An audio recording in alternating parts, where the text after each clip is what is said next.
Great. Thank you, Karen. I'm excited to be here and to be a part of today's webinar. Thank you for hosting me, and I welcome everyone who has joined us today. We have such a short time together, and I'd like for us to begin. Today, we're going to be talking about how do we collaborate with families in effective ways. But before we begin, I'd like to just introduce everyone and share a little bit about who I am, and I'd like to learn more about you. Currently, I work with the University of Illinois in Chicago. I serve as a lead trainer, really centered around how we think about building supports and capacity for family service workers and folks who work in early childhood care settings. I used to work with the Illinois State Board of Education. I'm helping to work with schools and districts around building supports around family and community engagement statewide. And then prior to that, did some work once again across the state around supporting schools and districts around family engagement. So this work is near and dear to my heart. I also am a member of the National Association for Family, School, and Community Engagement. I serve on my own kids' school board here in Chicago, and I also am a part of a really great organization who's doing some really great on-the-ground work with families around helping to realize and meet some of their own power and abilities to support their children in learning and healthy development outcomes. So that's just a little bit about who I am. I would love to learn more about who we have on the webinar today. And with that said, Karen's going to pull up a quick poll. And if you could quickly answer a little bit about what role do you currently represent? All right, so I see we have a lot of teachers in the house so far. I see we have some family service workers as well as some site center directors. And I do see that we have school administrators, a few home visitors as well. And I appreciate those folks who are typing in their title if it's not specified in the poll. So we have a student, welcome Marie Cruz, who's a student here, a parent coordinator, Deborah Splat, and then Heather Podachek, who's a PFA screening coordinator, etc. So thank you. Well, one of the things that I really want to bring forward today in our opportunity to learn and grow together is that I am someone who has experience in the field, and I do also want to recognize the wealth of experience we have today on today's webinar. So with that said, I know sometimes being on a webinar can be a bit tricky and we can become easily distracted, but I would like for us to really take this time to support our own knowledge as well as our colleagues. So I'd like to just quickly talk about group norms. It's just going to be a quick way for us to agree to be able to share and learn together so that we can do that in a safe and courageous way. I encourage us to listen for understanding, to be active listeners during the webinar, as well as contributors in the chat box. As we contribute, as we share, I encourage you to talk from your own experience and using I statements. Minimize those distractions. If your phone is ringing, let's put it on silent. If you're trying to multitask, maybe we can take out these 2 hours together and really do a deep dive on this content today in terms of how do we effectively collaborate with families. And lastly, we know we can be our own self-critic. So let's find ways to support our thoughts and share them and refrain from using put-downs, especially for yourself or others. There's no right or wrong answer here today. And once again, we're all going to be meaningful contributors to what we learn and grow from today. So by a show of hands, if you could raise your hand and let me know if these group norms make sense to you as we move forward and learning together, I would really appreciate it. Thank you.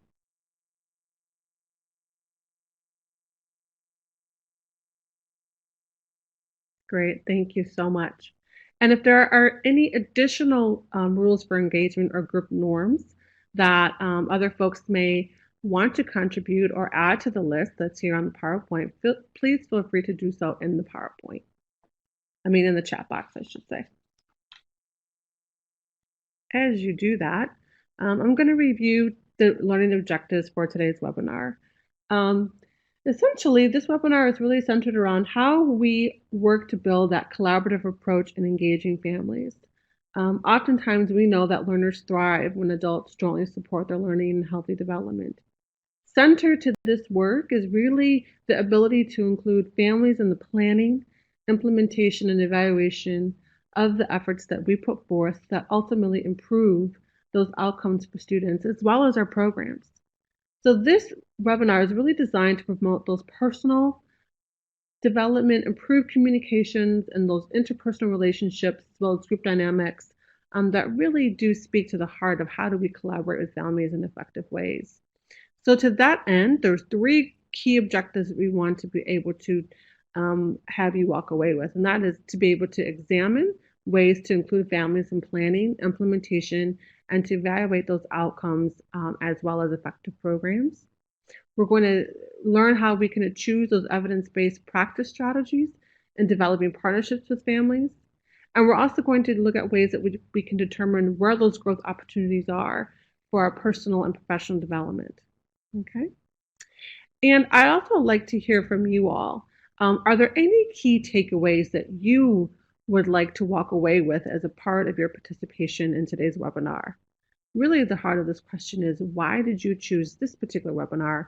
And if you could type that into the chat box, that would be greatly appreciated. If there are any particular takeaways that you would like to walk away with from today's webinar, that would be great. We'll be able to keep that top of mind and make sure that we include some of those key takeaways throughout today's presentation. Okay, Lindsay has shared that she would love to learn better strategies or ideas on how to engage families and get them more involved. Great, thank you, Lindsay. I see a couple other folks are typing. I'll wait. Stacy says how to get more families involved. Okay. And we will even think about this word involved as well, and how we think about involvement. Michelle says, any tips to help our teachers with upcoming conferences? Nice. Veronica would like to learn strategies to engage families in program activities. Mary is interested in knowing what those best possible outcomes are for children. Nicole would like to learn more about parent involvement activities that have been successful from teachers across the state.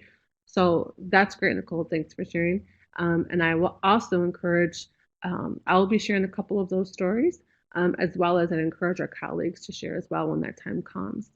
Louisa says she wants to improve family connections with her school. Lana says, I'm looking for a way to get parents involved as well as for them to understand their role in making their child successful. That's a really good one. Cynthia wants to form a PAC, Parent Advisory Council or Committee. That's great. And it looks like some of these other contributions are fairly similar in nature, really centered around this way of how do we increase involvement. Oh, Megan has something. She has fun involvement, activity ideas, etc. Okay, great. Thank you all for sharing your key takeaways. And I pretty much could guarantee that we'll probably hit all of those, if not from the content that's included in this particular presentation, but absolutely from the things that will be shared by colleagues today who are on this webinar. So with that said, let's really do a quick icebreaker. Why do we want to collaborate with families? For those, if I'm gonna share three statements. Do we want to collaborate with families by building a positive school culture and climate? Raise your hand if you agree with that statement. Yeah.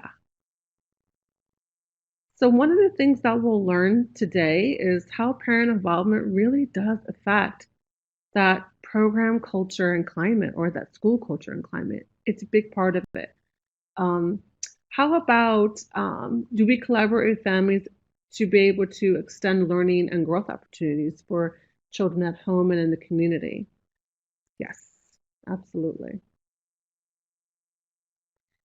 And another way which we can collaborate with families is really to think about how we strengthen pathways for self-sufficiency.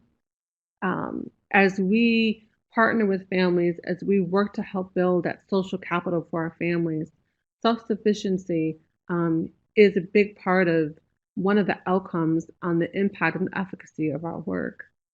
And lastly, do we collaborate with families to create sustained support for our programs as well as early childhood centers? By show of hands, could we see collaboration as an opportunity to develop sustained support for our programs? Without a doubt. Yep, absolutely. So there are, I just shared with you 4 key ways family engagement and collaboration really does impact program, school culture, and climate. It unpacks the pathways and how we can create those growth opportunities for our children in the home and beyond. It helps to strengthen those pathways for self-sufficiency and really does help to build stronger programs as we get parents on board in terms of really fully understanding the power that they have within their abilities to advocate for themselves as well as the programs that support them. So let's make sure we're on the same page when we talk about collaboration. I'm going to go ahead and pull out the good old dictionary. But one of the things I want to make sure that we have is the common language around how we define collaboration. And collaboration is really defined as the action of working with someone to produce or create something. And I'm going to add another part of this definition to it, or even to address a growth opportunity.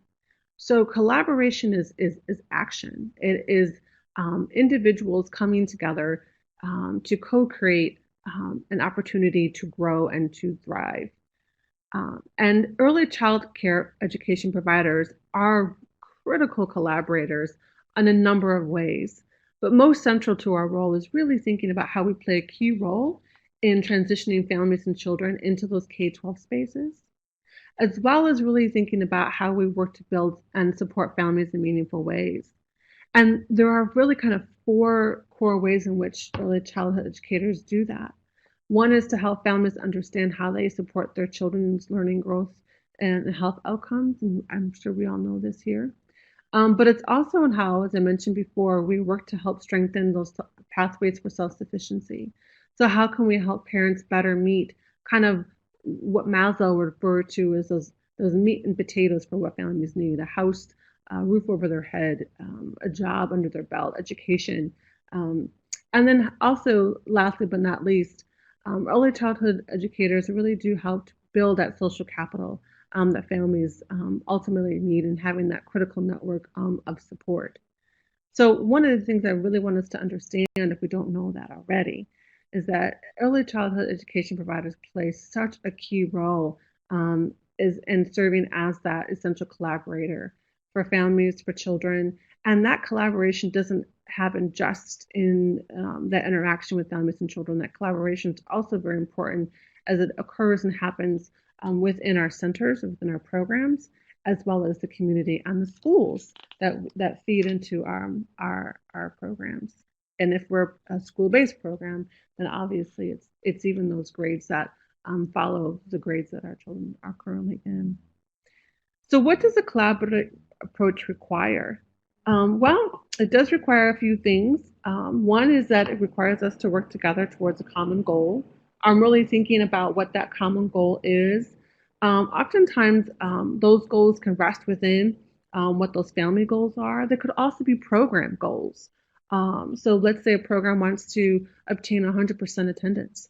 That's something that everyone can be a part of and working towards.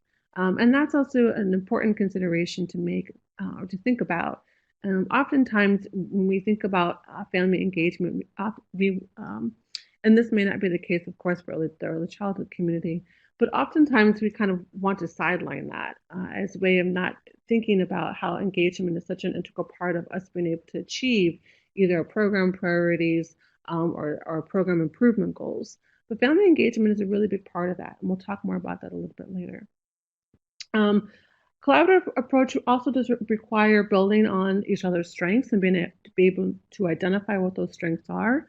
Strengths include those assets and talents, those internal strengths, and there's also external strengths. Those internal strengths, of course, are those that are intrinsic within our own selves, and then, of course, the external strengths being those that exist outside of ourselves in the community, in our program, etc. Collaborative approach requires sharing thoughts and ideas that allow us to move that work forward. How we share matters. It also requires our ability to listen for understanding and ability to share leadership or share power. And we'll talk a little bit more of that as well too. So we kind of have a common language about what collaboration is. It's an action of individuals coming together. It requires a common language, identification of strengths, a pathway to move forward, some relational components that are centered around how we share decision making and how we listen to each other. So we have some of those practices or an understanding of those practices, an understanding of what we're trying to do, but how will we know that what we're doing matters, that it's effective? So I really do like this idea of, what we measure is what we treasure. And sometimes when we think about family engagement, oftentimes we consider what we're doing based upon how many people participate, how many people show up, etc. How many more parents are we touching? And I would also encourage us to broaden how we think about measuring the success of our work and broadening how we think about the success of our work. So we know that this work can be effective when we see improvements around relational trust. So are parents more willing to have conversations with us? Is there a connection that they're making with each other? A relational trust is when we unpack that word, it's really centered around like how we're able to follow up, how we're able to engage in active listening, how we're able to have those types of meaningful conversations. And I know when we close our eyes and think about that most trusting relationship we have with a significant person in our own lives, it does, when we think about those words, feeling safe, feeling supported, etc. It's those same characteristics and those same elements that we use in building like relational trust with our families and how our families build relational trust with us. Effective class. So there's ways in which we can measure and know if we're working down a pathway of building that relational trust, and I'll share with you a bit later. But I also wanted to mention that we know that our work can be effective because there's a greater sense of ownership for the work. There's a greater sense of buy-in.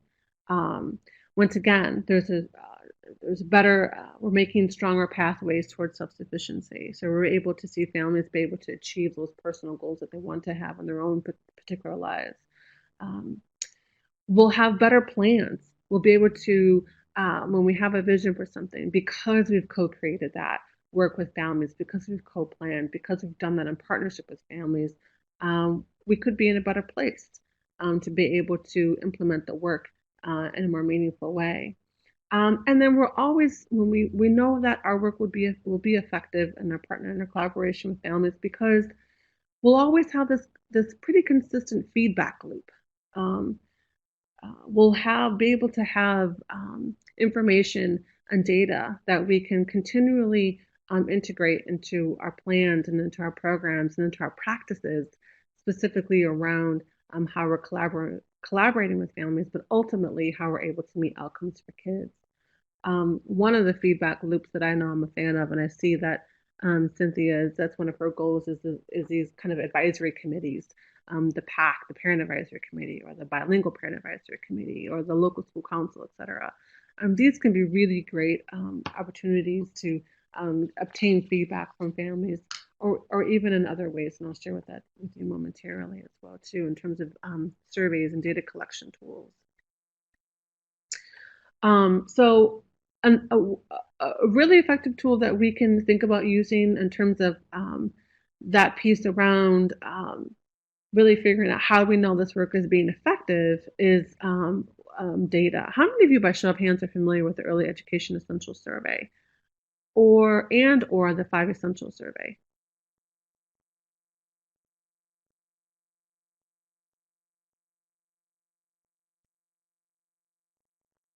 Okay. Okay. So it looks like about two-thirds of us are familiar with the early education essential survey. The survey really came out of some really phenomenal research that was done um, through a period of 20 years with a massive longitudinal study on how we build strong schools, how do we build strong learning environments, learning communities, and essentially the five essentials data really said a key component to building strong schools is this idea of how we work to involve families and also really thinking about how we work to bring that together in the face of other components that make schools strong. Recently, the Ounce of Prevention invested in a number of resources to really tailor some of that survey work to ensure that we have the voice of early care providers as a part of that data set as well. When the survey first rolled out, it really was only inclusive of those K through 12 spaces. And the onset, another key collaborator said, "Hey, we need to ensure that we have the voice and the input of the incredible amount of investments that we make here in the early ed space." And so, in partnership with the University of Chicago, they were able to successfully design a survey specifically catered towards folks who work with young children and families. And so now we have the Early Ed Essential Survey. And this survey is a really nice tool to really think about those additional measures for effectiveness. How do we know we're doing our work well? How do we know we're working to build that teacher-parent trust, increasing parent involvement, getting that teacher outreach and collaboration with parents, being able to measure parent influence as a way to kind of capture some of those key components under involved families. Another set of standards that's unique to the early childhood survey is parent voice. So I think thinking about how we're including parents as partners, how we're working to build that parent-teacher communication to address barriers to learning or strengthen those partnerships and those pathways to meeting outcomes for kids. Also thinking about how families are oriented into the program and how much influence they have in being able to be active members and parts of those parent advisory committees or those feedback advisory groups that are so central to the work around early childhood and family engagement. So there's a really nice set of data that we can have at our fingertips and access through these surveys. Um, One of the ways in which we can access those surveys, especially if we're in K through 12 buildings, is going directly to the Illinois Five Essentials website. And if you go directly to that website, the link is here and posted in the PowerPoint here. You can locate the name of your school and pull up the data specifically for your schools as it pertains to really thinking through how we're working towards being able to involve families in meaningful ways. You'll see that on the chart that there are five major buckets, but that last bucket at the bottom left says involved families. I hope you all can see that. But if you click on that bucket, or you can click on the button that says Explore the Report, you'll be able to find a subset of data points that can really, that are broken out. I'm going to go back, are broken out into this first one, involved families, that can really give you an indicator on how you're growing or how you're working towards being able to involve families in meaningful ways. Now, this is one data point that you have that it's oftentimes taken one time a year. And there are also ways in which you can access the early ed data as well too. I encourage you to reach out to your site directors to figure out ways to be able to access that data point.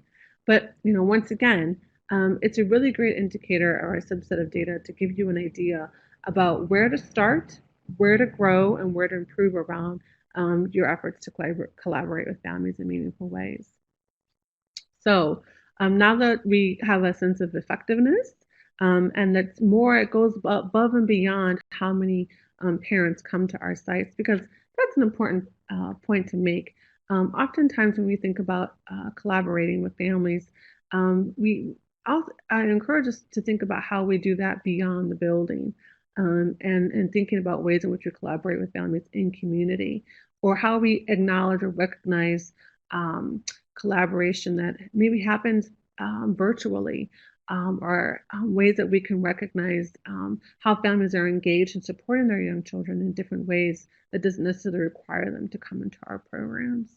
Um, and that's important to recognize as well too. We've been thinking about how we can acknowledge that work happening in the classroom, or that work happening between that parent and the home visitor, et cetera. Because although we wear multiple hats, we all play a part in being able to touch families in some kind of meaningful and effective way around meeting outcomes for kids. So with that said, I want us to take a moment to stop and reflect upon particularly what we see here in this image. Because now I'm going to walk into two core practice frames that really guide our work around collaborating in families. One of those frames being really having a key understanding idea about what of our beliefs and our values for collaboration. So taking a look at this picture, what do you see? And in the chat box, if you could type that in, that would be great.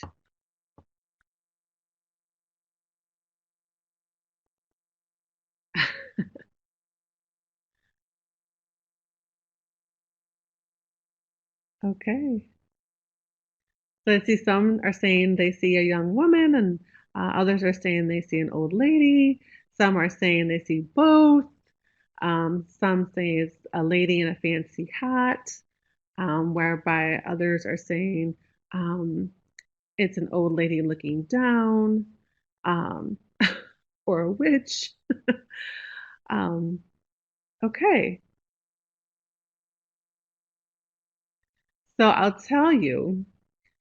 And someone has given this image a name. Thank you, Javier. But I'll tell you that all of you are correct. That in this image, you will be able to see the young lady looking back with the feather on top of her forehead. And then you will also be able to see an older woman looking down. She too has a feather on her bonnet, if you will. Um, but I'm going to just place my arrow around the image of the young lady. Here's her nose. Hopefully you can see my arrow. Here is the side of her cheek. Here is her neck with a little choker around it. And then this is kind of the bonnet that's around her hair. That's the outline for the young woman.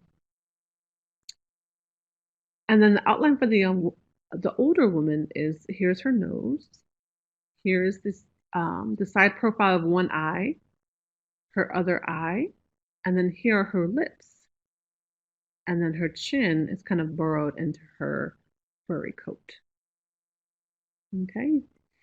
So it's interesting. Some were able to see both. Some were able to see just the young woman, and some were able to see only the older woman. And Beatrice, I appreciate what you see here, because Beatrice says she sees a bird. And, I, I'll have to look at that even more, because I don't see the bird, but I want to have to look at that. Maybe there is a bird in there. I agree with you. There's probably something else in there, but I love that. Thank you. So the point of this particular aside was really to kind of have a stop point and reflect upon our beliefs and our values. Oftentimes are guided by, let me reverse that. What we see, our beliefs and values can oftentimes guide what we see. So thank you for participating in that. So what does that mean? Oops, moved forward a little bit too fast there. So our beliefs and values really do impact how we see our roles for engagement as it pertains to our collaboration with families. It can also be able to influence or impact our ability to be culturally competent. And it also influences or impacts the implicit biases that we may not be aware of in our interaction or collaboration with families. So let's unpack that a little bit more. Some of the core beliefs that we really need to be cognizant of as we move forward in our collaboration with families. Once again,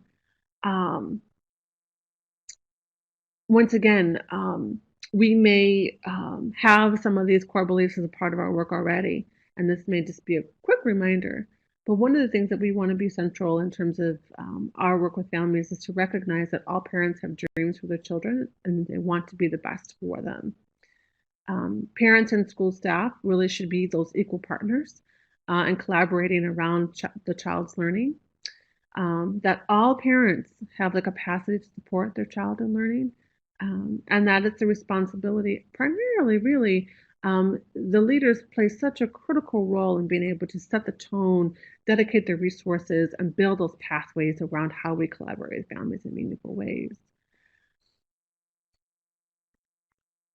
When we think about this idea of cultural competency, how many of you are familiar by show of hands with the word cultural competency? Because that'll help me figure out how deeply I should go into this idea. Okay.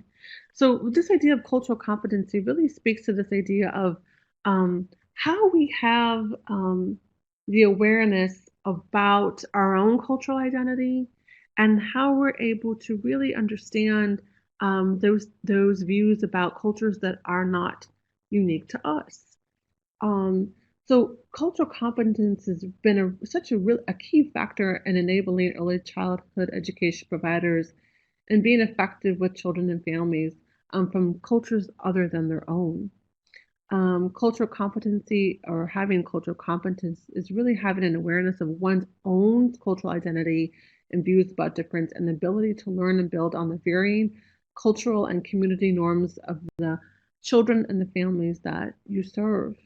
It's really that ability to understand the community norms of children and their families and those group differences that make each one of those families and children that we serve unique, while at the same time celebrating those between group variations that make this country such a unique tapestry. So it's really about first starting with how much we understand and know about our own cultural identity, and then being able to build pathways and extend and create a space to understand the families that we serve that may not be of the same cultural identity as the families that we serve. So by better understanding who we are, we're able to better understand others. Any questions around that idea? Please feel free to put those into the chat box. And as you're putting those questions in, I'm going to move on to implicit bias. So when we think about implicit bias really refers to this idea around how we're able to how we're not necessarily aware of those things that we may not be aware but should be aware of, right? So oftentimes we know that we can have bias rather than being neutral when we have a preference for or an aversion to a person or idea or a group of people. Thus, the term implicit bias is used to really describe those attitudes towards people or associate stereotypes with them without our conscious knowledge. So I'll share a quick story. I know that when I became a mom, I had really no idea about some of the implicit bias that I had when I had my son. I oftentimes would find ways to kind of lump men into kind of these really key categories. And then when my boy came, I realized, oh my gosh, he's just, he's just another human being.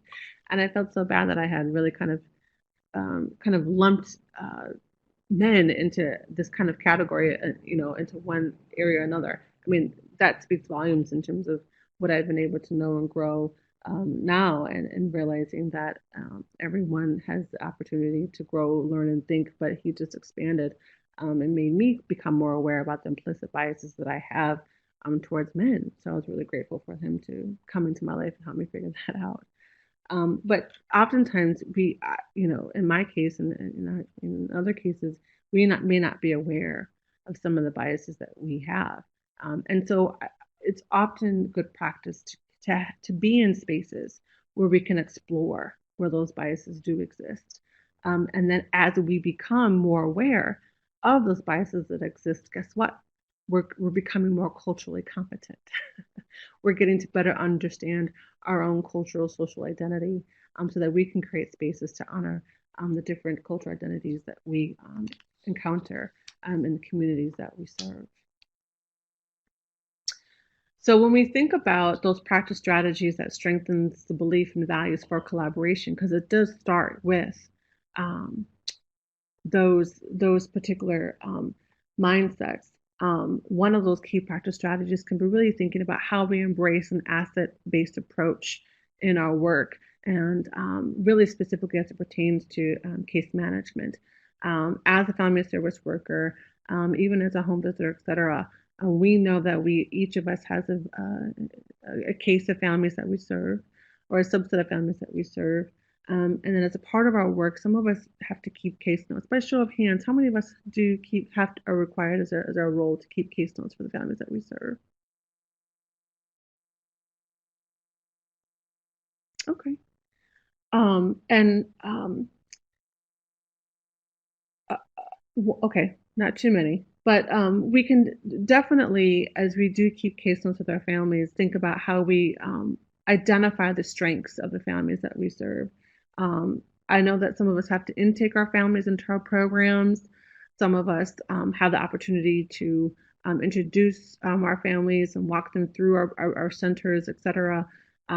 We can easily find ways to identify what those strengths of those families are, and really be able to use those strengths towards helping our families meet goals as they move forward in the partnership with you, or even having you use some of those strengths that you identified during intake, or during your interaction with those families, to create opportunities to collaborate.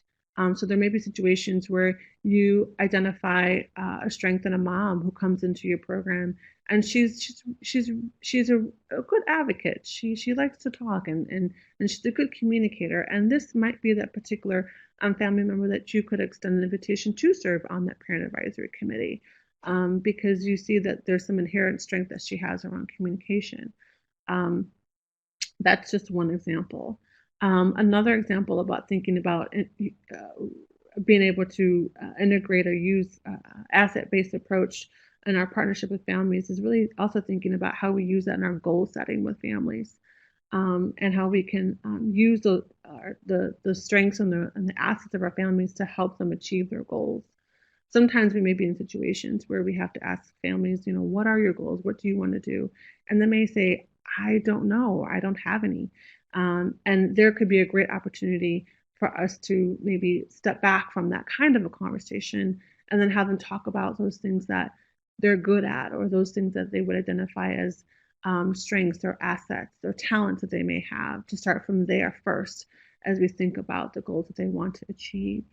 Um, and one of the things that we can even think about too is our own selves. What are our own strengths and what are our own goals?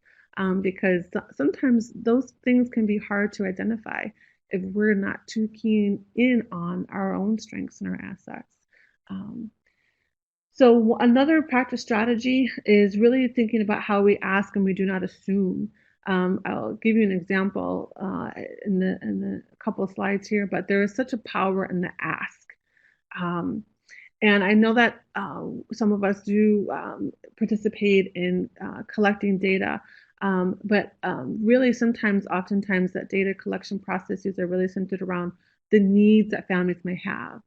One of the considerations I would encourage us to think about is um, implementing or creating surveys that really focus on, how do we better understand those assets that our families bring to the table? What are their strengths? Thinking about a survey that really helps us to better identify that that valuable information for our families. We can also, once again, as I mentioned before on the intake example, or those opportunities where we get to meet our families, use conversations to get feedback, um, and being able to use that feed right back in, and being able to use that feedback to grow our programs and strengthen our work with families specifically. Um, we can honor differences. So, early childhood education providers can establish a school culture that honors parents by making a conscious and consistent effort to seek information from families that they serve. So this information increases educators' awarenesses of and sensitivity to each family's individual culture and perspective in the role of that school or program. And it will definitely aid in the development of positive relationships. The most effective, meaningful ways for early childhood education providers to get firsthand information from families is by meeting families on a one-on-one basis. Scheduling intake meetings and making home visits are really excellent ways for early childhood education providers to better understand the family's priorities, expectations, and goals. And these strategies really also demonstrate that families and educators truly honor parents as trusted and respected partners in the pursuit of outcomes for kids. So just being able to find spaces can really help us also think about ways to affirm those strengths in our families and how we strengthen pathways to treat families with dignity in our work. The last practice strategy that we can think about in terms of strengthening the beliefs and values that really support collaboration is how we engage in reflective practice. So how are we responsive to that data and that feedback? Yes, we've collected it, but what do we do with that data? How do we create that safe space to explore those new ideas? How and where do we have that dedicated time to being able to have those critical conversations?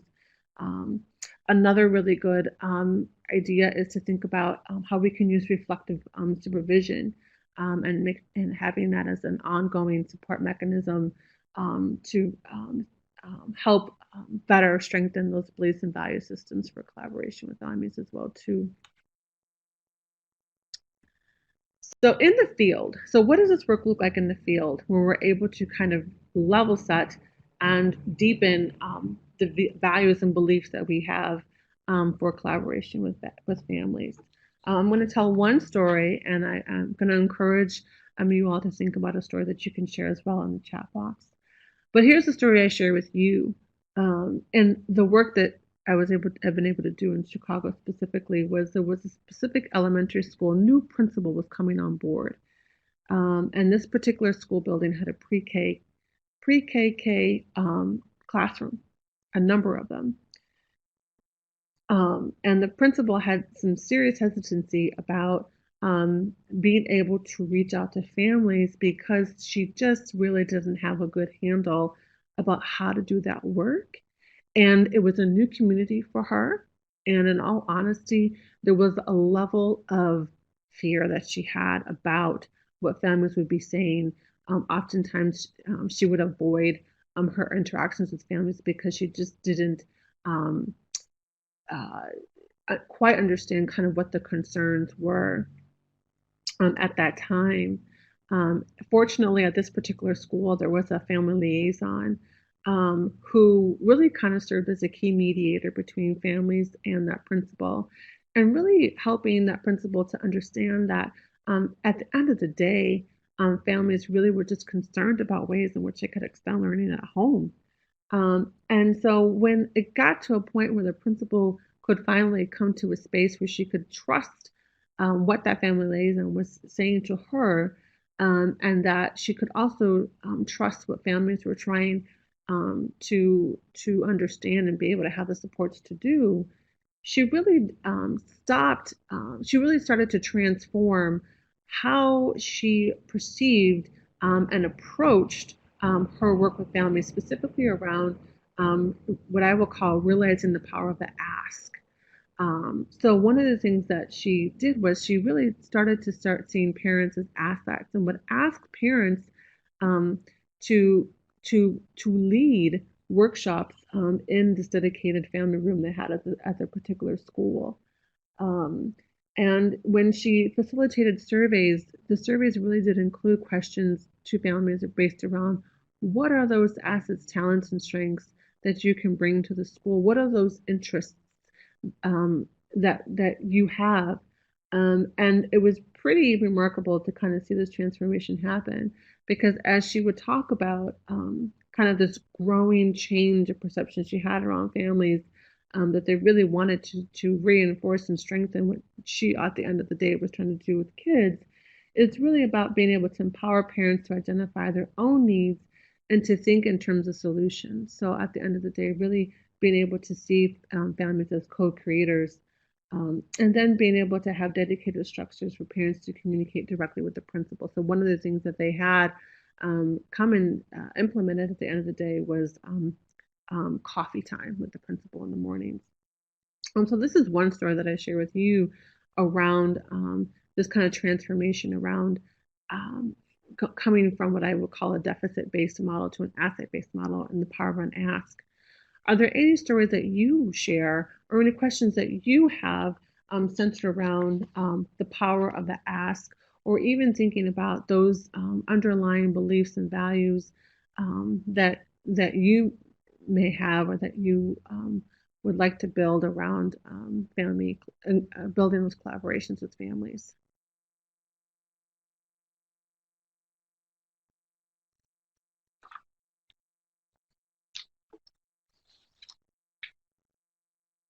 Okay, so I'll give you a little bit more time to think about it. We're going to move forward into break. There'll be a 5-minute break, and then welcome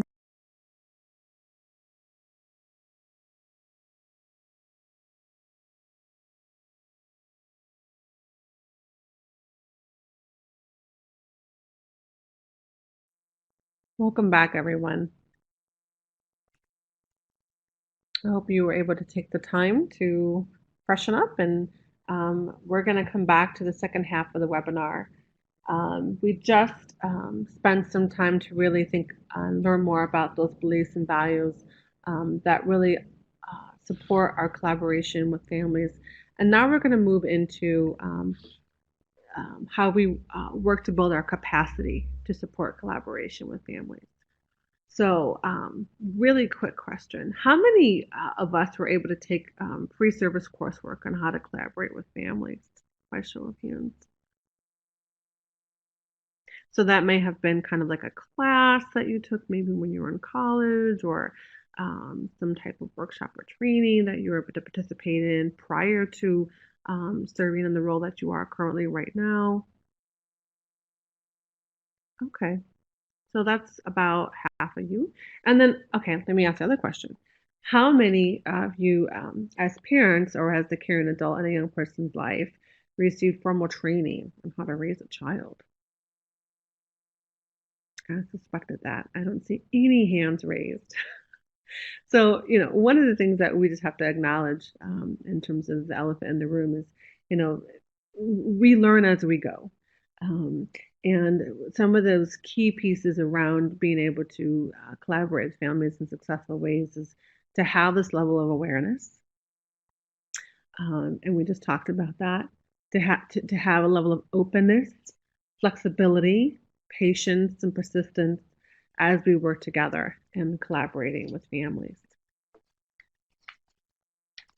So, one of the skills and knowledge that we can learn to build and how we collaborate with families is really thinking about those program familial supports, those personal, professional supports, and then also really being mindful of stages of team development, because when we work in collaborative ways, we are working together as a team. And so what are those stages of team development look like, and how can we use that to help in our work with families specifically?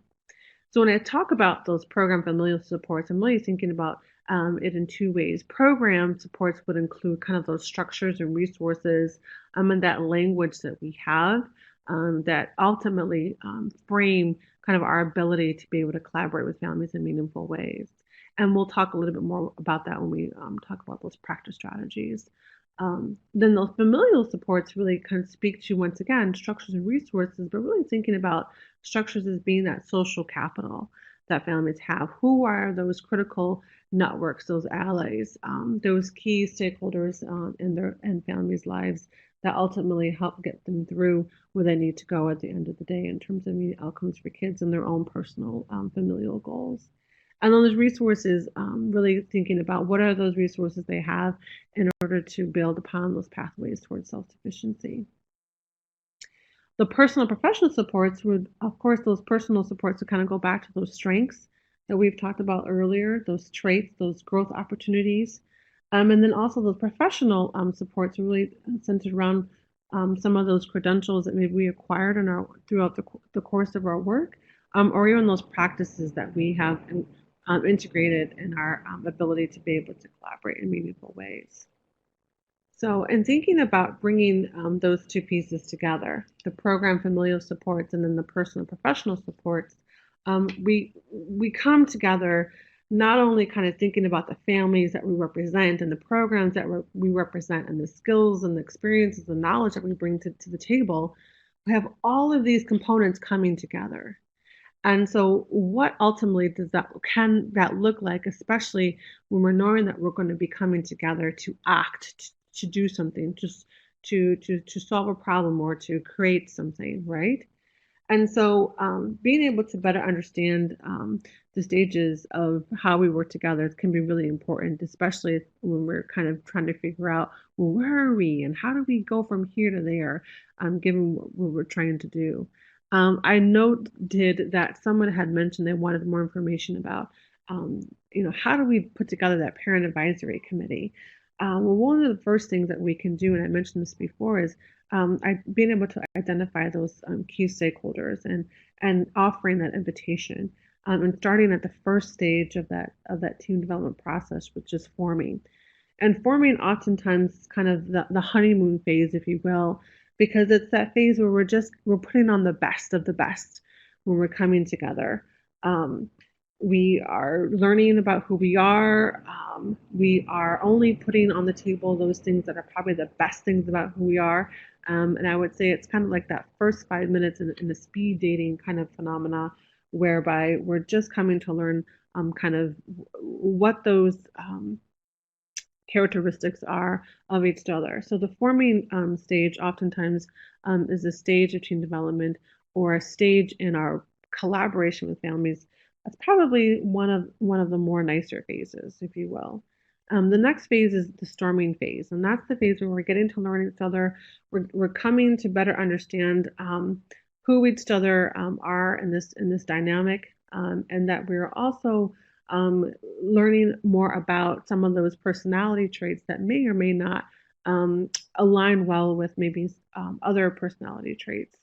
In addition to storming, we're also kind of thinking through what would those rules for engagement would be, what are those best ways for us to think about working together as a team. And as we come to some of those realizations that we may need some additional supports and how we move forward together, is when we come into the norming stage. And norming really is that place where we have been able to feel more confident about how we're working together. There's some common language and practice strategies that we're using to be able to work together. So when we think about our work with parent advisory committees or bilingual parent advisory committees, and we're at that kind of norming phase, we're at a place where families are better understanding their roles and responsibility to serve maybe as an officer on those committees. Um, they'll better understand how to navigate kind of the kind of functionality of those meetings, how to establish meeting minutes and how to pass a vote, craft the agenda, be able to understand kind of the culture of how schools work and or how our programs work and how they don't work. So there's a lot that goes into kind of that work, if you will, when we're kind of moving from that storming norming, that goes into building the capacity of families to best serve into those roles and into those spaces. Dependent upon how we move into and out of norming in terms of how we're able to establish and create those systems, and we can move into performing, where we're able to fully optimize ways in which families can come together in those spaces, such as the parent advisory committees, the local school councils, et cetera, because now we're at a place whereby we're able to really optimize those conditions for how we work together. We fully understand who we each other are, where our strengths are, how to optimize them, or how to work around them and work through them. And then we may even have some allies that can help us navigate some of those larger challenges that we may face together working with families, and as families are working with each other and with us in this work as well. So does the stages of team development kind of work perfectly in a cycle like this? Not necessarily. It can change. There can be places in this team dynamic whereby we go from norming and then back down to storming, or we can go from storming back down to forming. It really may depend upon who comes in and out of that space and how we're able to readily be prepared and recognize which phase we're at and moving through kind of that team dynamic, if you will.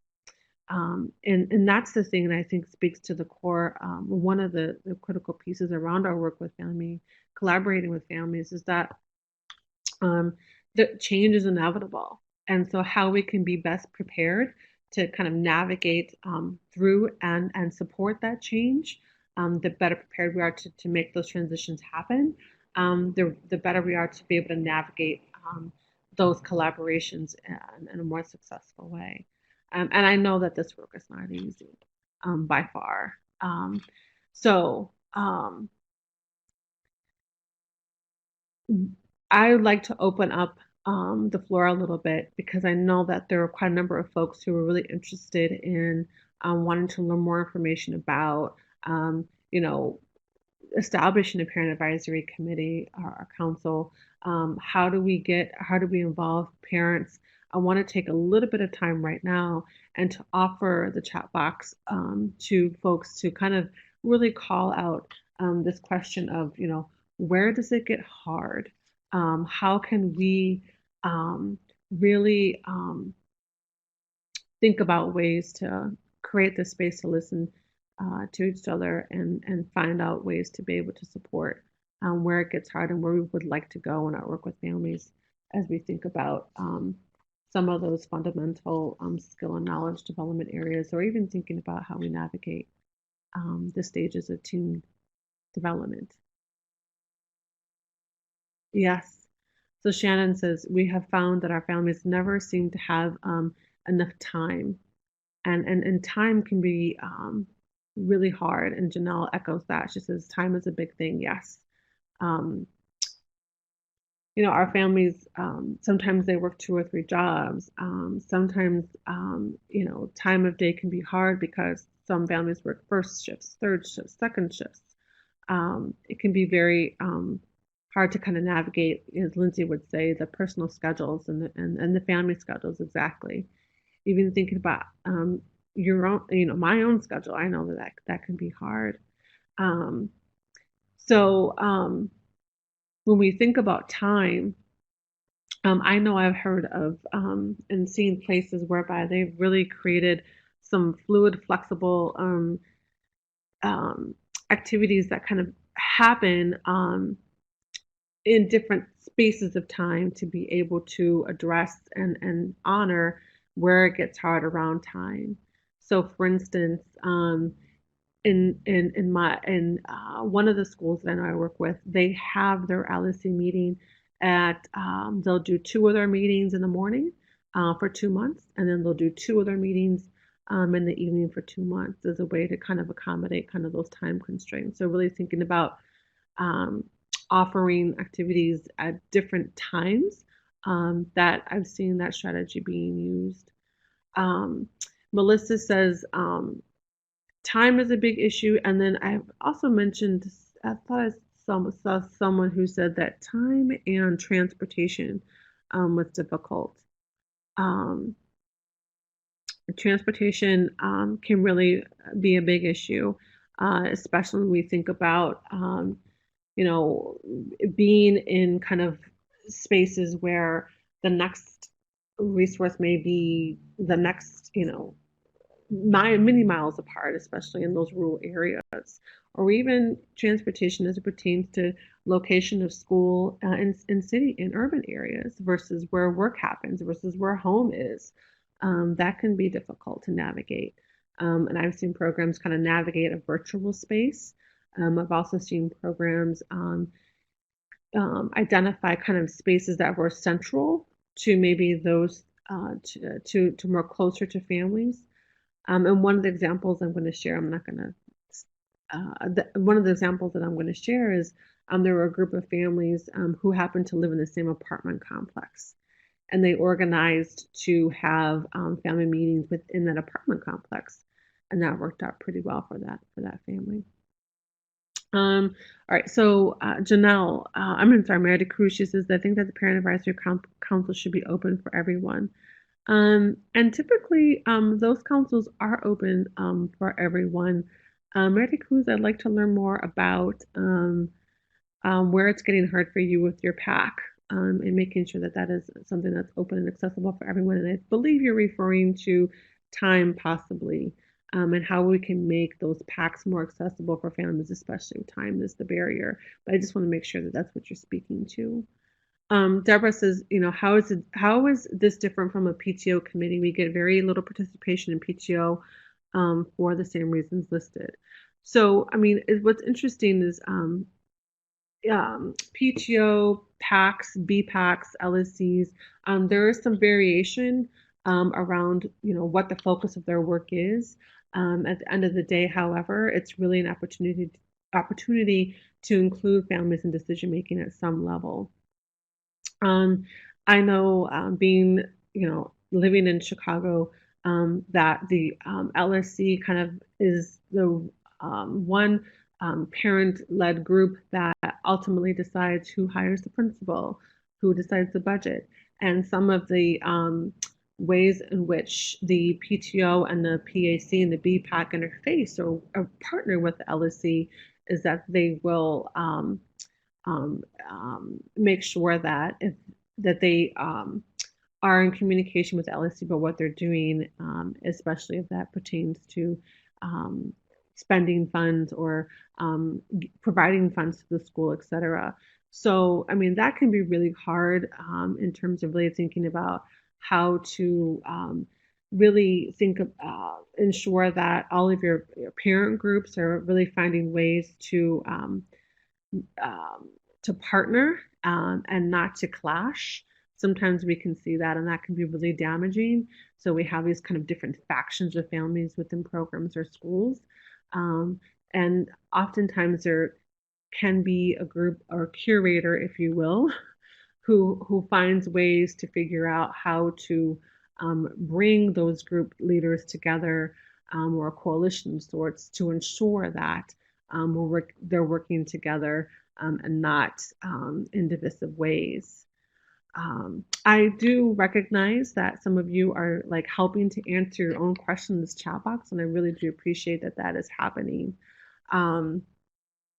Beatrice says it's hard to engage with families when they don't feel a part of the group because of their race or culture, and I that can be really hard as well too.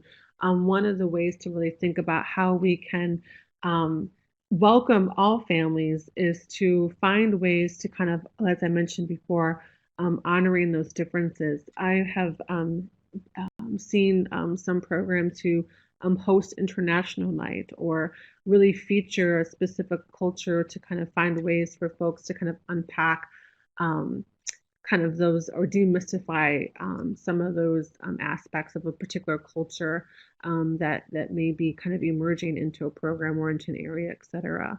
And that can be a really nice way to introduce folks to certain foods or components or languages or characteristics of how cultures of different cultures, of families from different cultures, et cetera. But I think that kind of work is really, really important.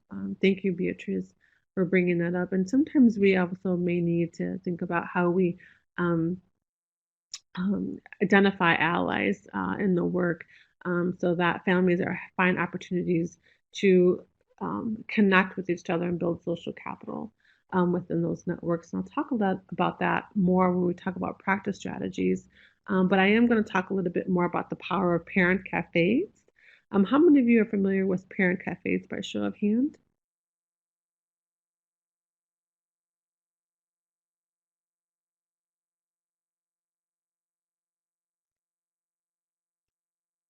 Okay, okay. So I am sharing with you in the handouts the Parent Cafe recipe, and I'll talk about it a little bit more. But I've seen parent cafes used as a way to have courageous conversations between families and their teenagers, or between um, teachers and families, or families from all walks of life, like a different socioeconomic class, or families of different races, to really kind of have these really safe conversations and figuring out, I may, come from a different race, or I may come from a different socioeconomic class, or I may come from a different part of the world. However, I fundamentally do, have this belief, which is shared, and during the parent cafe process, folks come to realize where there are more commonalities than there are differences. So there's different tools and techniques, I think, to think about and help families feel more welcomed as well into our spaces. Jolanta says that her district provides transportation for parents to participate in the evening programs offered for them. Just an idea that she would like to share. And she invites parents to the classroom as a mystery reader, and they read to their students in their native language. I like that, which makes it easier if they're not comfortable to read in English. So that's a really great way to honor and recognize family differences as well as the commonalities. So that's great. Thank you, Jolanta, for sharing. Um, Janelle says that she has coworkers who do childcare for the family. So there may be situations whereby, and when you're having these parent advisory committee meetings or the BPAC meetings, that you're coming to this issue of childcare. And so you can definitely think about how you leverage multiple resources and being able to offer childcare, for instance. Um, Coworkers may be able to step up and provide childcare for families as well. So that's great to hear, Janelle. Thank you for sharing. Um, Brittany says, how do your programs provide childcare? All of our employees are part of events. So how does that happen? And then Janelle answered it. So I'm great. Great to hear this exchange happening. Thank you guys for sharing that. I think that's great. Veronica says, oh, and she's providing additional resources back up. So I love the sharing that's happening here in this chat box. Um, Thank you all. And just to reinforce some of the things that you're sharing, here are some key practice strategies that strengthen the capacity for collaboration. So you'll see a lot of the things that you're already sharing in the chat box are some of the practice strategies that researchers and evidence is demonstrating that we are implementing, and that I encourage us to really think about. So the first key practice strategy around capacity building for collaboration is, dedicating, blending and breeding resources.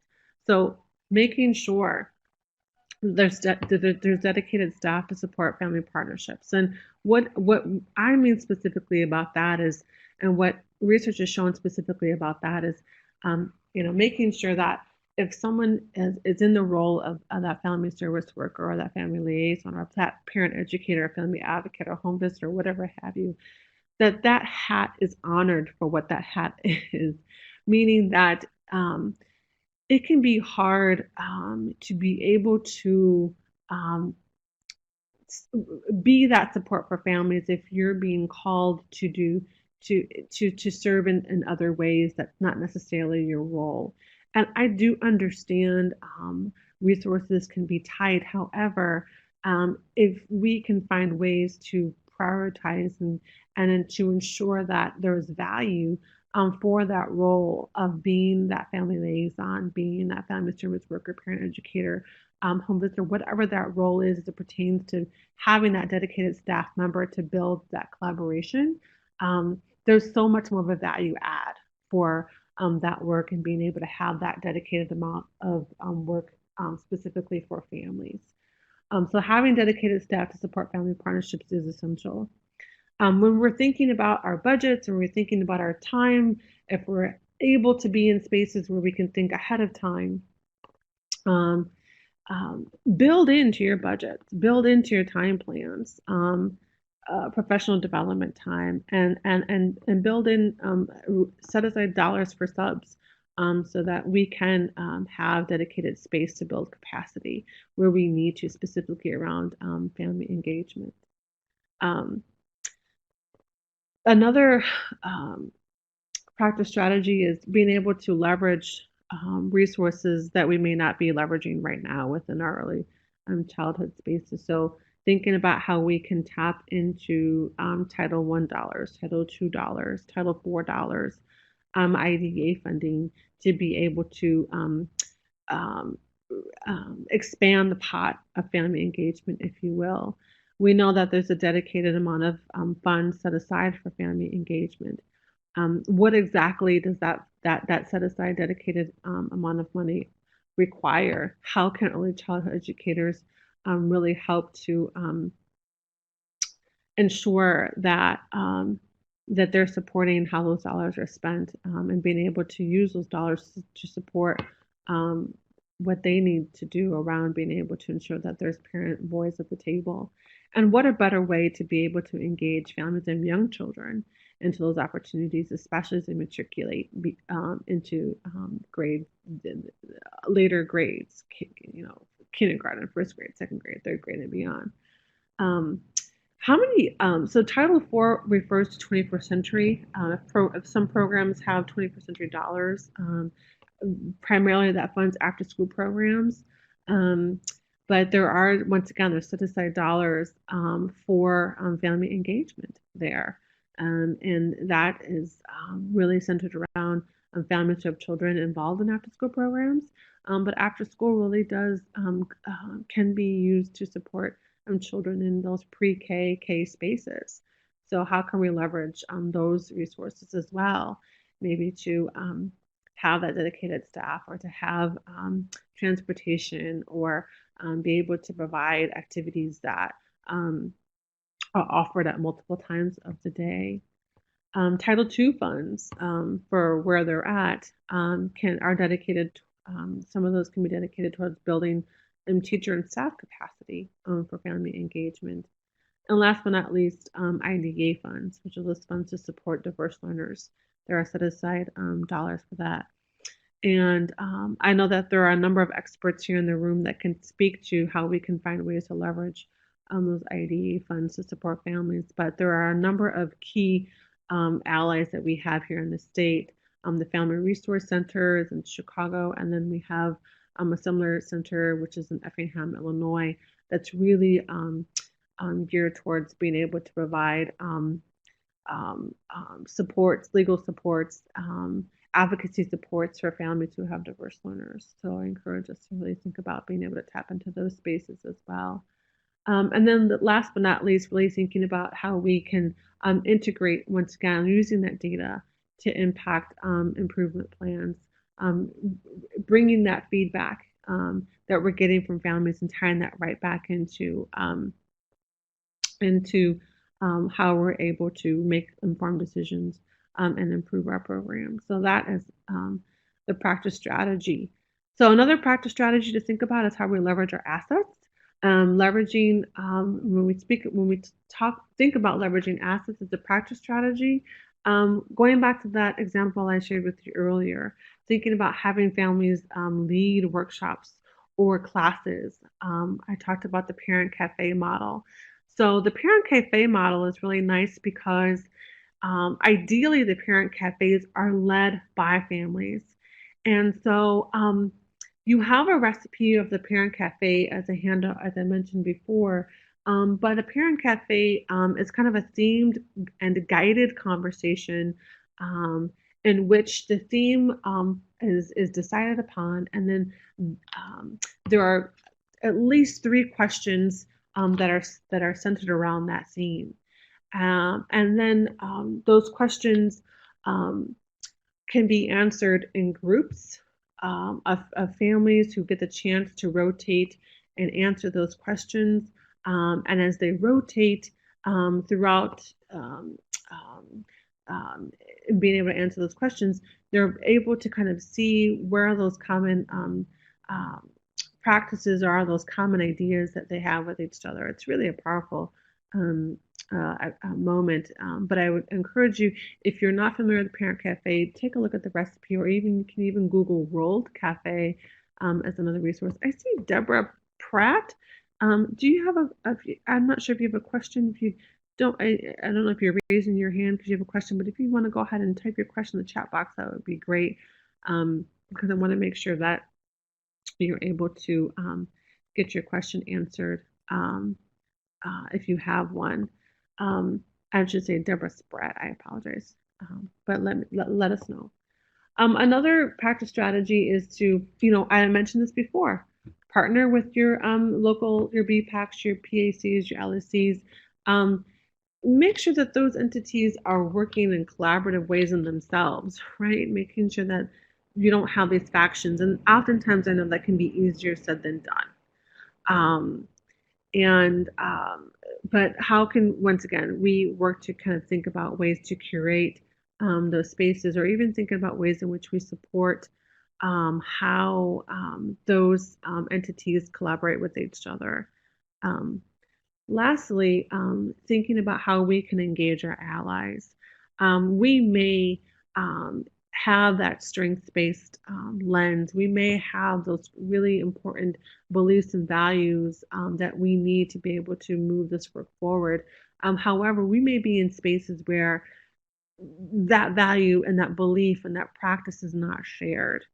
So one of the things to think about is how can we engage allies to help us to really get support, really to serve as those critical thought partners to help think about how we move that work forward. And not only do I suggest that for yourselves in the roles that you play, but also even thinking about how can you encourage families to engage allies, especially as they're trying to move forward in whatever the goals that they want to achieve.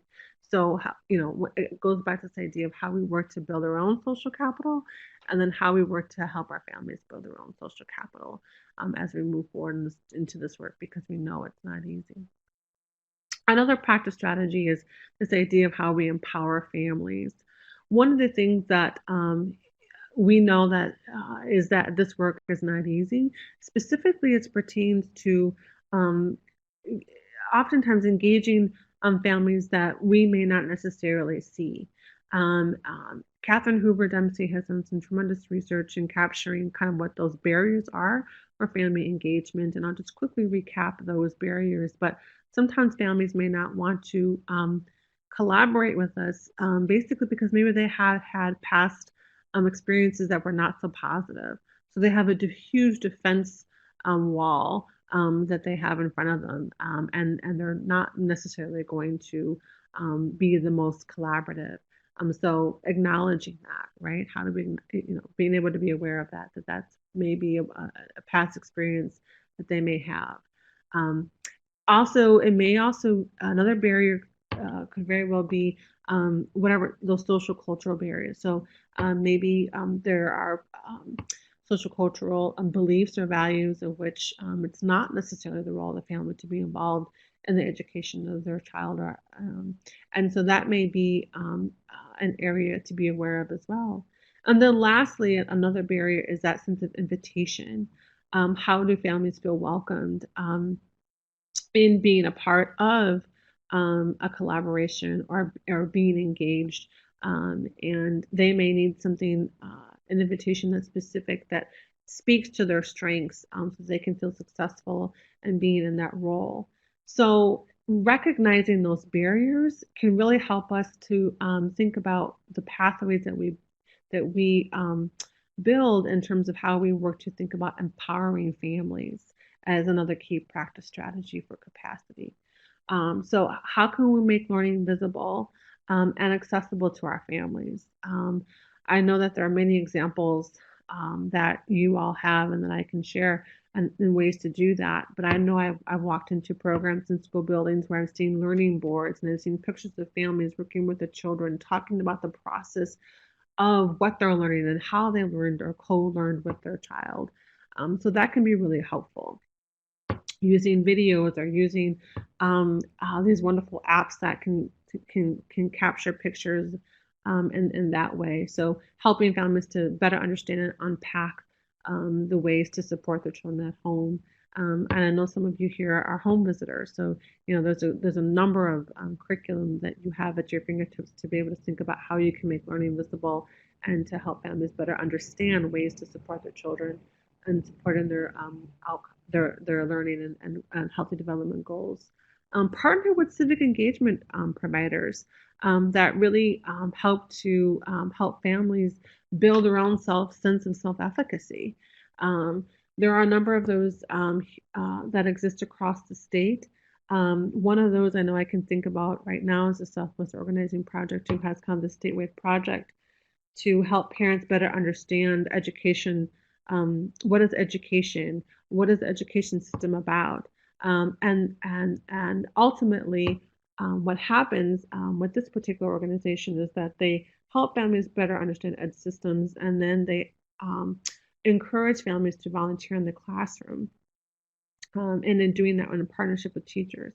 It's a lot of work they put in, but there are organizations that I know definitely can help us think about ways to empower families so they feel confident enough to participate and have the capacity to share, in being able to really think about reconstructing maybe their role in education, especially with those social cultural barriers, or maybe they had a negative past experience. Some of your community partners can really help address some of those barriers that you may be facing in terms of the level of engagement you may need to think about whether those partnerships exist. And there are partnerships that you can think about and that you'd like to share with your colleagues that you've found to be really successful. Please feel free to share those in the chat box. We can also think about how we co-establish group norms and shared expectations. So, when we work to create spaces for parent leadership, or we create that sense of invitation, or we're facilitating meetings with parents or workshops with parents, how do we facilitate those workshops? How do we facilitate those meetings in partnership with families? Where are those spaces to co-plan or to co-create that agenda, or to establish collectively what those group norms are? Those are great ways to get buy-in and ownership from families, and also great ways to kind of build kind of those fundamental skills to be able that families can learn as they step into more roles. So maybe they're co-creating and you guys are co-planning this workshop or this meeting together. And maybe we're planting the seed for a family inevitably to step up and then to serve maybe into a greater role as maybe an officer on a PAC or on a BPAC committee, etc. Lastly, another practice strategy to think about is be prepared to collaborate. So what are those things that you need as a professional in the field to really ensure that you have the skills and the knowledge to support that collaboration? So really thinking about those facilitation techniques that you use when you collaborate with families. And I mentioned before, how can we co-create XYZ? That is a facilitation technique. When we're having these conversations with families, how do we do that with our families? How do we work to build consensus? How do we work to ensure that everyone felt like they had the opportunity to participate or to have what they said honored? An example of facilitation technique is, consensus building. What are the ways in which you can ensure that you've gotten feedback from every parent, and what are the ways in which you can capture that feedback?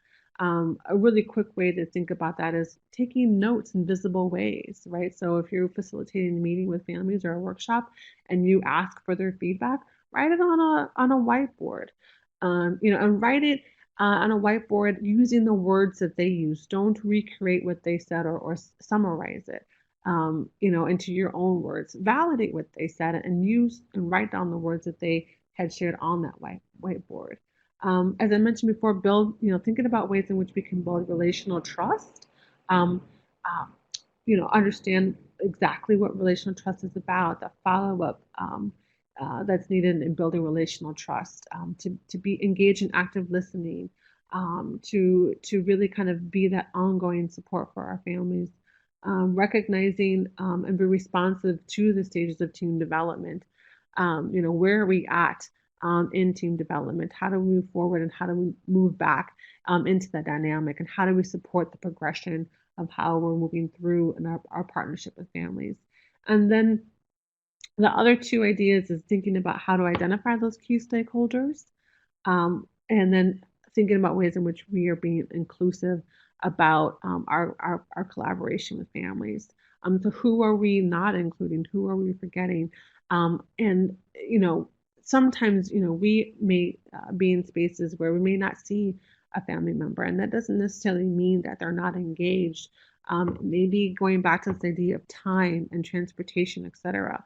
How do we honor the ways that they can be engaged by not being physically present into the program or in the building? Um, that definitely, there are pathways for being able to do that. And once again, if you have ideas on how we can honor engagement that we don't necessarily visibly see through an activity, what are some of those ideas? I'll share a couple. One is there was an activity that was done called the Parent Idol. And this was back in the day when this show, American Idol, was really popular. And so they had a number of opportunities for families to kind of earn points based upon what they were able to do with their children at home. And some of those point earning opportunities were reading books or um, doing, cleaning up. In this particular neighborhood, it was, picking up the trash and on their sidewalk. A number of different opportunities for families to earn points, and then they would bring those. They would bring sheets that would kind of either they would draw what they did, they would write down a couple of sentences of what they did, and they would kind of collect their points in that way. And the family who had the most points would be recognized on this huge bulletin board as the parent idol for the week, and it was a really popular um, idea, especially when thinking about engaging the it was specifically an activity centered for young families, and so it was a show catered to kind of that younger audience, and that was a really great way for folks to be able to understand and see how to be able to engage families, but not necessarily families who would come to the building on a regular basis. So once again, really thinking about ways to honor engagement that may not necessarily come from spaces or activities in which our families can actively come into our spaces, but ways in which we can honor and be inclusive of opportunities for collaboration outside of our building and in the home. So here's an example that I share with you, and I think it also speaks to the idea of inclusivity. Um, this particular program is based in the Palatine-Wheeling community in Illinois. And what they did, when I mentioned this before, was they had a group of families who happened to have lived in the same apartment complex. And they partnered with a group of teachers and I believe it was home visiting staff to co-host parent time in this apartment building, which I thought was a really great idea. Together, they explored the meaning and value of floor time. Together, they were able to model parent-child interactions. They were able to build strengthen the relationship between parents and children in the same spaces, and really find innovative ways to kind of learn more about each other and recognizing that they were neighbors and some of them didn't even know it. Um, So here is an example of yet a way in which we can collaborate with families, but it's not necessarily in our programs. I mean, in our program spaces, and it's in the community and happened to be in the apartment complex for this particular group of families. But just really thinking about ways that we can think outside of the box, and then also encouraging us to really think um, about how we can extend those opportunities to collaborate beyond our centers.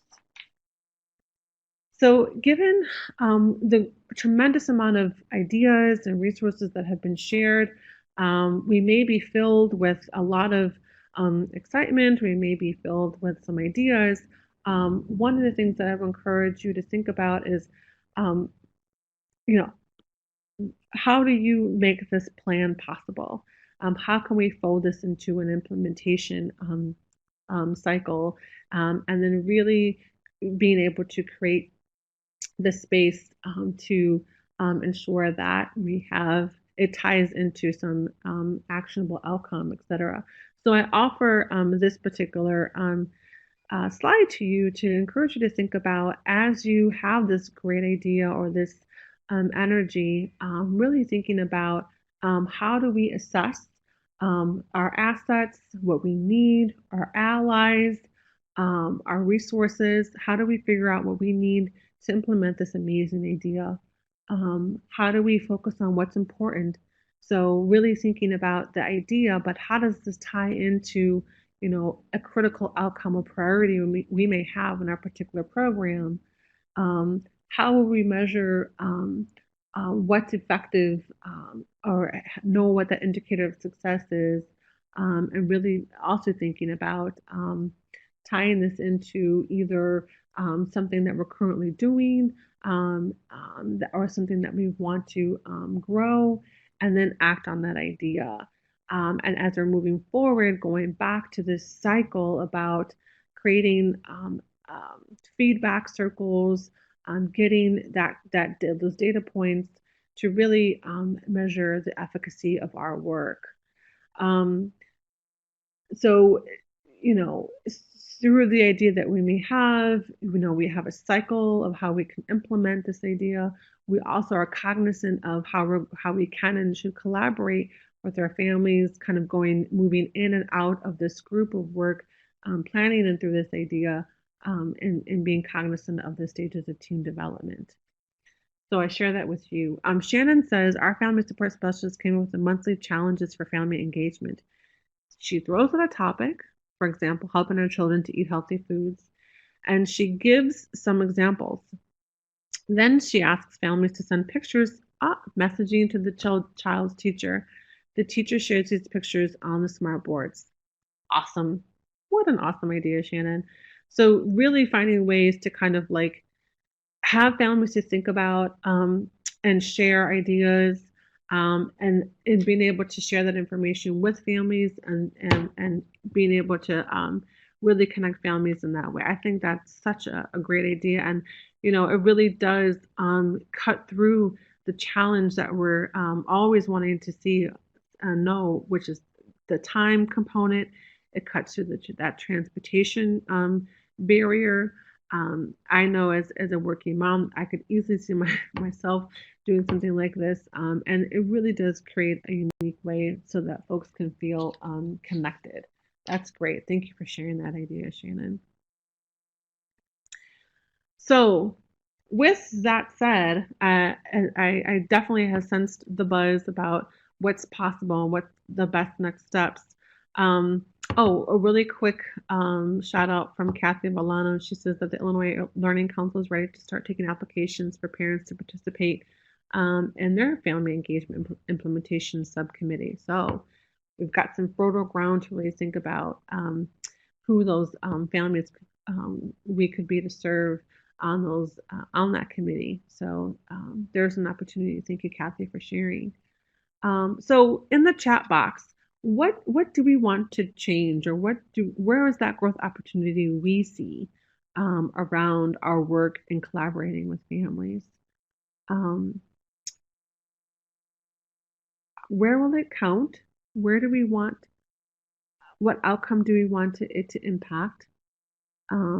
for our children. So in the chat box, is if you could quickly just jot down something that you're thinking about wanting to change, or something that you're thinking about wanting to do in your work with families. Um, there are a number of critical thought partners here that we can take advantage of um, at this point in this juncture. And as you think about what you want to do, is there a particular practice strategy um, that you would want to pull into this idea? And how will you be able to track the growth for that? Okay, so Shannon says that she would like to try the Parent Cafe. That's great. That's great to hear. One of the things that to think about, Shannon, with the Parent Cafe is really thinking about co-creating that cafe experience and making sure that you can think about how parents can really play a key role in facilitating that, and even thinking about the theme and developing the questions for that cafe. There are at least 3 roles that parents can play for the cafe, and that would be the role of the facilitator to ensure that there's a safe space at each one of the tables. Um, there is the role of the host, who primarily kind of sets up the theme and then kind of monitors how the rotations at the tables happen. And then there's the timekeeper, because there's about 15 minutes in which there's dedicated time to answer each question before families rotate to the next question. So I think that's just a really great way to be able to think about engaging families and having families co-lead those critical conversations with each other. That's exciting to hear. Megan says that we currently have family cafes, but I would love to increase the parent lead piece. We usually have topics and participation, but they do not necessarily lead it. That's great, Megan. Thank you for sharing that. I will also add that there is a organization who can also help you think about kind of that lead part for the parent cafes. I'm going to type it in the chat box. It's called Be Strong Families. And they actually are the ones that kind of coined and developed the idea for parent cafes. Once again, based on the World Cafe model, but they have a number of webinars that's designed for families on the parent cafe process. So absolutely feel free to reach out to them if it makes sense for your work. And then Nicole says she's working on barriers related to communicating by using multiple perspectives. So Nicole, that sounds really great. So communication is huge. So not only thinking about communication as it pertains to the format that you use, text, phone, face to face, but also the words that you use, and then who are those folks communicating information, and then thinking about what is being communicated specifically, if it really is, if that communication is inclusive, is it going to be in multiple languages as well? Yeah, so that's a really important um, um, task that you're working through. Deborah says she wants to start the parent chat through FaceTime or similar so that they can participate without leaving home. Still thinking in this process. Okay, this is great. Really, so finding a way to kind of create that virtual space for families to connect with each other. That's exciting. If anyone has any ideas to offer to Deborah Spratt about optimizing that virtual space, that would be nice. So FaceTime could be one format. I'm also thinking about maybe some free formats that are pretty accessible. If anyone has any ideas, I think Zoom, I'm not sure, but I like this idea of really kind of creating that virtual space for families to come together for the parent chat idea. I like that. Lindsay says that she wants to try the parent cafe or even just collaborating with their parents and creating a space where they can ask questions. Yes, discuss with others and with herself. And they would also love to see more parents lead activities and groups. That's great. And so, also thinking about those surveys, what are those surveys? And I actually, I think I included a survey in the handout, so you can definitely pull from some of those questions. There was a book called Beyond the Bake Sale. And in that book, I'm typing it in the chat box. In that book, there are a number of surveys that you can take advantage of. One of those surveys is a survey dedicated around being able to identify what those family assets are. So you can definitely take a look at the surveys in that book. So getting kind of figuring out what those parent assets are, and also thinking through like what kind of supports the parents need to be able to kind of co-teach. Do they need to know anything about adult learning theory? Do they need to um, be able to think about how offering multiple ways for learning, addressing those kind of aesthetic or those visual learners. So those are some things that maybe they might want to they may need your support as they lead those classes or workshops. But I think that's a really exciting idea. Thank you. Lonnie Allen says, I too find the monthly challenge interesting, and she would also like to find ways for families to be involved without having to physically come to the school. And Lana, I would also, I think that's also great too. And, also thinking about ways to leverage those community partners. If there is a local park district or the library, how can those partnerships really help to deepen those engagement efforts that you want to be able to have with your families. I know there are a couple of schools and community organizations that partnered with a local library in the summer to kind of address kindergarten readiness. And so it could be something like that, being able to leverage those community partners in that way. Thank you, Stephanie. You said Zoom. That's exactly what I was trying to figure out. Javier says, my center is working with the local school district to provide parent education as a unit. This allows parents to interact with parents on our respective programs, as well as parents. They will collaborate with beyond their preschool program. Okay, so Javier is partnering, has got a partnership with the district and being able to offer a series of, it sounds like a series of workshops or classes for parents around parent education. It reminds me of something called the Parent University.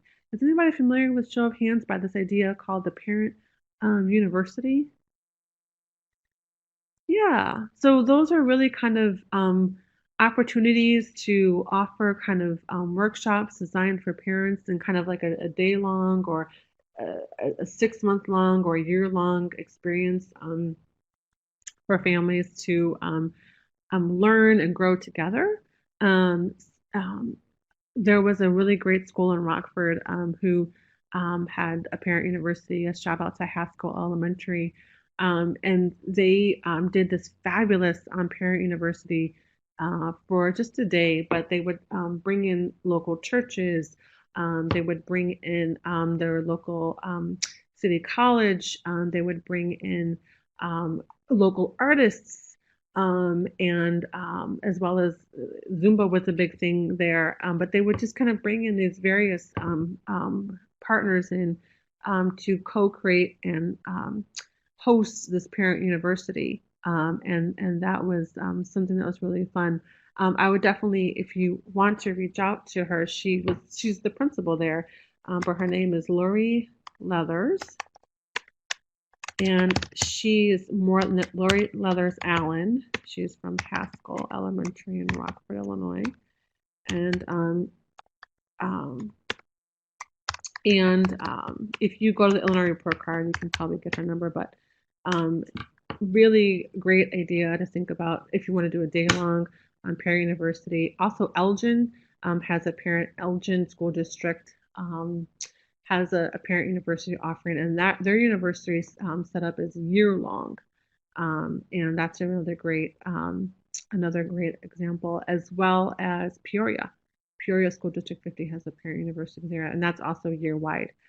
Kathy Villano shared something about Schaumburg. Schaumburg School District 54 has adopted parent universities, and they have great attendance.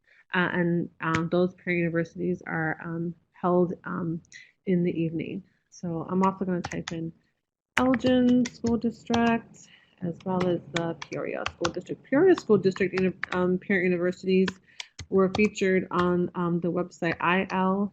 And here's another resource for you. Let me just share with you Elgin and Peoria. These are two school districts that host parent universities. And then there's another really great resource, il-fss.org.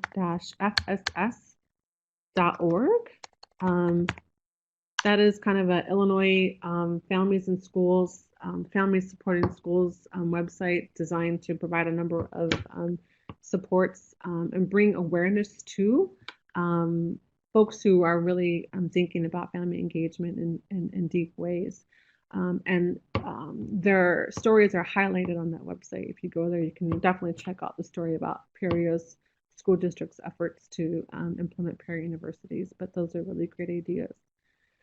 So I want to, we're coming close to the end of time here. I want to be able to honor our time. Thank you all so much for this rich learning and sharing of information on today's webinar. Let's quickly recap our learning objectives. By the end of this workshop, we'll be able to examine ways to include families in the planning, implementation, and evaluation of outcomes for our effective programs. I think we've done a lot of that work. We've spoken to that, and we've really focused on two core framing, two core frames. One is really thinking about those beliefs and values for collaboration, and then also thinking about the knowledge and skills that we have to be able to plan, co-create, implement, and then really identify the outcomes that we want to work towards in building our effective programs. One of the things that I'll just remind folks is I always say start with those outcomes first. What at the end of the day would you like to see, and then work from there in terms of really then thinking about what would you like to do as a way to be able to meet those outcomes. We talked a lot about evidence-based strategies and developing those partnerships with families. We shared a number of those strategies during the webinar on the PowerPoint slides, but then you all had a number of wonderful strategies that you shared here throughout the course of time that we've been together. And then lastly, we talked about our next steps and where we would like to grow and go in our work in collaborating with families. Hopefully we've been able to touch upon all those learning objectives, and then also really think about how we've been able to speak to some of your own personal takeaway goals that I know I asked you in the beginning of the webinar today. Here are some additional resources that I share with you, and these resources I have referenced in the PowerPoint, and you all have access to the PowerPoint slide.